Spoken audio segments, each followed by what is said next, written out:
Hello, very good morning. मेरा नाम राखी है और आज हम स्टार्ट करने जा रहे हैं part number 21 of the chapter chemical bonding and molecular structure, रासायनिक आबंधन तथा आणविक संरचना।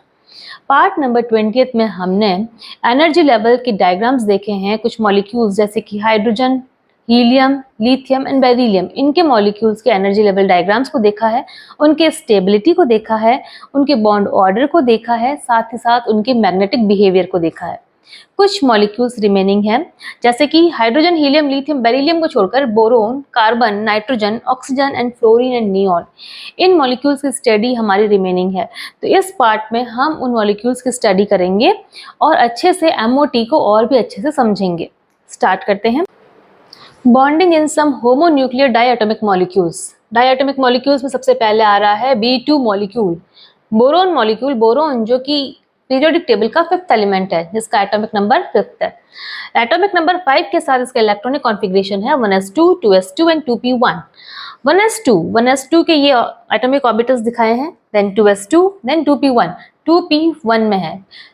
p जो है एक्सेस हमारे पास 3 है, px, py and pz। 3 axes होती हैं, आप सभी जानते हैं p ऑर्बिटल्स की 3 एक्सेस होती है, px, py, pz, एंड दोनों ही एटम्स की px, py, pz तीन एक्सेस है। तो यहाँ देखिए, यहाँ जब 1s2 एटॉमिक ऑर्बिटल्स मिलते हैं और दो मॉलिक्यूलर ऑर्बिटल्स बनाते हैं, एक बॉन्डिंग, एक anti bonding molecular orbital. Bonding जिसकी एनर्जी कम है और एंटी बॉन्डिंग जिसकी एनर्जी अधिक है। बॉन्डिंग जो कि स्टेबल है, एंटी बॉन्डिंग जो कि अनस्टेबल होते हैं। हम ये जानते हैं, हम ये पढ़ चुके हैं लास्ट चैप्टर्स में। आई थिंक आपको ये चीज़ें क्लियर हो चुकी है। तो जब यहाँ 1s2 and 1s2 atomic orbitals मिलते हैं, कंबाइन होते हैं और दो मॉलिक्यूलर ऑर्बिटल्स बनते हैं, sigma 1s2 and sigma star 1s2। ये के शेल इसका कंप्लीट हो गया है, कंप्लीट के शेल के। देन हम बात करें 2s2 एटॉमिक ऑर्बिटल्स कंबाइन हो रहे हैं और दो मॉलिक्यूलर ऑर्बिटल्स का फॉर्मेशन हो रहा है, sigma 2s2 and again sigma star 2s2। अब बात आती है थर्ड जो है 2p1 एंड 2p1, दोनों ही एटम्स के एटॉमिक ऑर्बिटल्स कंबाइन हो रहे हैं और फॉर्मेशन हो रहा है। देखिए, हम जानते हैं कि p ऑर्बिटल्स जब कंबाइन करते हैं, p ऑर्बिटल्स में px, py and pz 3 axes होती है, जो कि तीनों ही एक दूसरे से 90 डिग्री के एंगल्स पे जुड़ी होती हैं। 90 डिग्री के एंगल पर जब हम बात करें, pz एक्सेस को हम अगर इंटरन्यूक्लियर मान के चलें, तो pz एक्सेस के जो ऑर्बिटल्स हैं वो जब कंबाइन करते हैं, मैक्सिमम ओवरलैपिंग होती है और उसके साथ बनता है सिग्मा बॉन्ड। सिग्मा बॉन्ड जो कि मोर स्टेबल है। अगर हम कहें कि कोई ऑर्बिटल या कोई इलेक्ट्रॉन किसी ऑर्बिटल में मोर स्टेबल है, इसका मतलब ये है कि उसकी एनर्जी लो है। जब उसकी एनर्जी लो होगी तो वो मॉलिक्यूल मोर स्टेबल होगा, वो बॉन्ड मोर स्टेबल होगा। और पाई बॉन्ड कंपैरेटिव मान के चलते हैं कि पाई बॉन्ड सिग्मा बॉन्ड के कंपैरिजन लेस स्टेबल है, क्योंकि उसकी एनर्जी लेवल जो है वो कंपेयर टू सिग्मा बॉन्ड के हाई है। तो जब हम यहाँ देखें कि यहाँ पर जब px, py and pz 3 orbitals हैं, जब ये कंबाइन होते हैं तो स्प्लिट होते हैं 2 में। ये कौन कौन सी स्प्लिटिंग है? एक होती है सिग्मा 2pz एंड जो हाई एनर्जी लेवल वाले हैं वो है पाई 2px and pi 2py।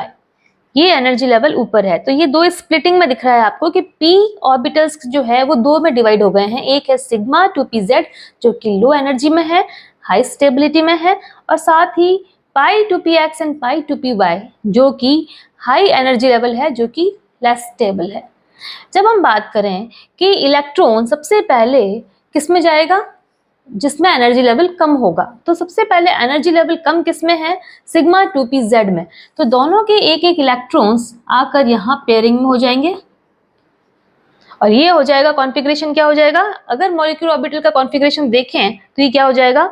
Sigma 1s2, sigma star 1s2, sigma 2s2, sigma star 2s2 and sigma 2pz। ये इसका इलेक्ट्रॉनिक कॉन्फ़िगरेशन होना चाहिए। बट ये कॉन्फ़िगरेशन ना होकर यहाँ ये पॉइंट आता है कि 3 एटम्स हैं। 3 एटम्स कौन कौन से हैं? 3 एटम्स है boron, carbon and nitrogen. Boron, carbon and nitrogen में ये फॉर्मेशन, ये कॉन्फ़िगरेशन नहीं पाया जाता है। इसका रीज़न क्या है? इसका रीज़न अगर हम देखें तो यहाँ देख रहे हैं हम energy levels of 1s, 2s and 2p। 1s 2s and 2p orbitals के ये एनर्जी लेवल्स हैं। यहाँ हम देख रहे हैं लिथियम से लेके नियॉन तक के एनर्जी लेवल्स हैं ये। यहाँ हम बात करें लिथियम जिसमें कि 1s एंड 2s, इन दोनों ऑर्बिटल्स की एनर्जी में ये डिफरेंस है। ये आप ग्राफ में आप अच्छे से जूम करके इसको देखें कि ये एनर्जी लेवल ये क्या है, ये जो शो कर रहा है ये है एनर्जी। तो हम लिथियम में देख सकते हैं ये 1s और ये 2s की एनर्जी लेवल। इसी तरीके से बेरिलियम में 1s एंड 2s का एनर्जी लेवल। बोरोन में हम देखें कि 1s 2s and 2p orbital का भी एनर्जी लेवल शो हो रहा है। 1s 2s and 2p orbital है, ये ऑर्बिटल की एनर्जी जो है ये ज़्यादा डिफरेंस नहीं कर रहा है, इन एनर्जी लेवल्स में ज़्यादा डिफरेंस नहीं आ रहा है। किन किन में? Boron, carbon and nitrogen. इन तीनों एटम्स के p ऑर्बिटल्स की एनर्जी लेवल और s ऑर्बिटल्स के एनर्जी लेवल में ज़्यादा डिफरेंस नहीं आ रहा है। इस और आगे अगर हम देखें ऑक्सीजन, फ्लोरीन एंड नियॉन, इसमें ये देखिए ये 2p ऑर्बिटल की एनर्जी है, ये 2p ऑर्बिटल की एनर्जी एंड ये 2p ऑर्बिटल की एनर्जी। यहाँ हम देखें इन ऑर्बिटल्स की एनर्जी लो है और ऑक्सीजन, फ्लोरीन एंड नियॉन, क्योंकि यहाँ पर आते आते इफेक्टिव न्यूक्लियर चार्ज जो है कंपैरेटिव जो है थोड़ा कम पड़ जाता है, इसलिए 2p ऑर्बिटल्स की एनर्जी लेवल जो है अचानक से रेज कर जाती है। समझ पा रहे हैं इस बात को?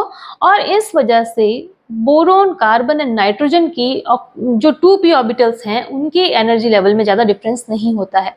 इस एनर्जी लेवल में डिफरेंस ना होने की वजह से ये जो ऑर्बिटल्स हैं ये ऑर्बिटल मिक्सिंग में चले जाते हैं। ऑर्बिटल मिक्सिंग का रिजल्टेंट क्या होता है? अगर ऑर्बिटल मिक्सिंग हो जाती है तो ऑर्बिटल मिक्सिंग के रिजल्टेंट जो सिग्मा 2pz ऑर्बिटल है इसकी एनर्जी कंपेयर टू हाई हो जाती है, किससे? पाई 2px एंड पाई 2py से। तो इन मॉलिक्यूल्स में क्या होता है, अगर हम देखें कि इन मॉलिक्यूल्स में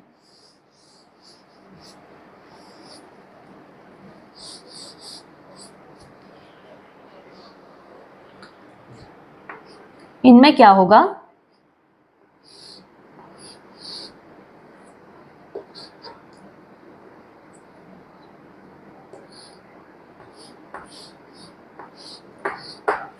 इन मॉलिक्यूल्स में क्या होगा कि पाई 2px and pi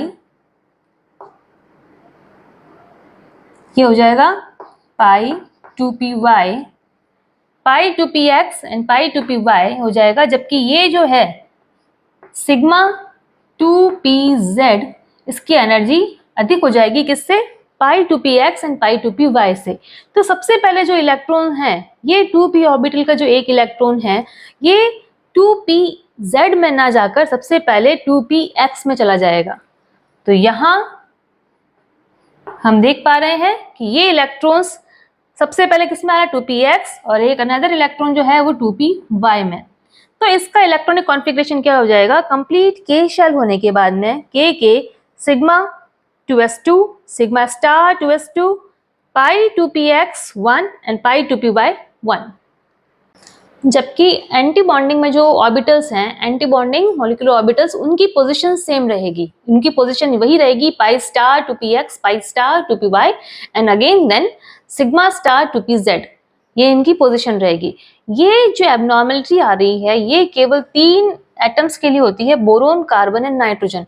B2 molecule अगर हम बात करें, C2 मॉलिक्यूल या हम बात करें N2 मॉलिक्यूल, इन तीनों में ही इनका इलेक्ट्रॉनिक कॉन्फ़िगरेशन लगभग ऐसा रहेगा कि ये जो है इनकी एनर्जीज जो हैं इसमें सिग्मा 2pz की एनर्जी जो है वो अधिक होगी, किससे? पाई 2px and pi 2py orbital से इनकी एनर्जी अधिक होगी।